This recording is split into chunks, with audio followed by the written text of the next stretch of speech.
So I want to round out our conversation with this idea of, again, as we look at technology coming in, one of the things that we hear a lot about is the idea that, like, eventually salespeople just might not be necessary. Eventually, everything's going to go to the cloud and people are going to go buy directly from the software companies. And um, Avanish, I want to come to you and talk through what your opinion is on that idea, and also kind of the role of solution partners and reseller networks, and how all of these changes that we've been discussing might impact those components of the sales and marketing world. Hey, Emma. So I gotta strongly differ with you on that one, right? I don't think salespeople are going away. I don't think at all that partners are gonna, go away either. I actually think that a lot of the thought leaders and, frankly, operating leaders think that ecosystems are, in fact, key to hypergrowth. And look at all the major successful companies out there: Apple, Facebook, Microsoft, Google. These are all platforms that rely on an ecosystem to drive growth and extension, right?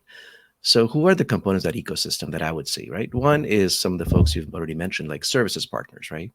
RSIs, GSIs, system integrators, basically. They take on the burden of implementation and deployment. And frankly, back to the point Mark just raised, right? They're a huge source for the insights into what's going on inside that client. So, when you're doing hypothesis testing, their resource, right? They know the priorities, they know the challenges. They may have done some of those CRM implementations that are not going well.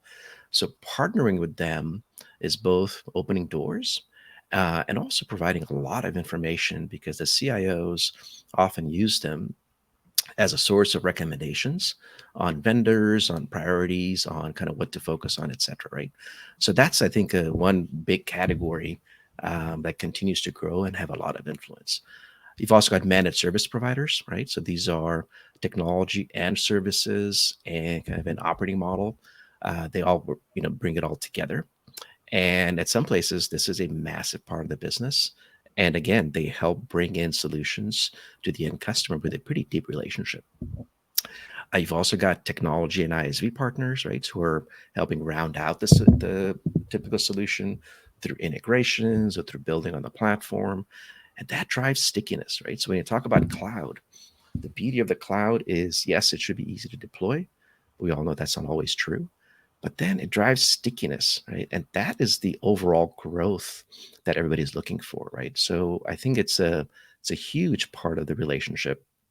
And companies like Salesforce and Atlassian have done a great job of leveraging the cloud, the ISV and tech partners. And then finally, yes, you also have more traditional distributors and resellers or channel partners. And these are effectively extensions of the sales team.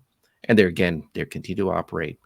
So I think all of these working together and being orchestrated drives more value to the customer and reduces churn. And that is a big part of what salespeople, customer success managers, partner managers all have to work together. And by the way, all the companies that I've worked with in the cloud are building and scaling through their partner ecosystems. So I think this is a huge area of opportunity.